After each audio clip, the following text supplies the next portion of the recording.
வணக்கம். என் பேர் சசிகாஸ்ரீ. இன்றைய திருக்குறள். வாய்மை எனப்படுவது யாதினின் யாதென்றும் தீமை இல்லாத சொல்லல். பொருள்: வாய்மை எனப்படுவது மற்றவருக்கு ஓர் தீங்கு தராத சொற்களை சொல்லுதல் ஆகும். நன்றி. Hi everyone, I am Krishna Magdalene. Today's news: GST reforms being today. BM Modi launched the new GST festival on September 22, calling it the GST Saving Festival. They reduced tax.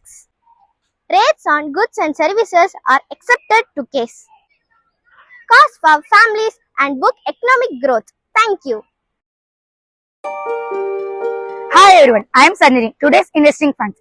If you ever see a square-like pattern or square-like waves forming in the ocean, it is highly recommended that should immediately leave the water. It is extremely dangerous.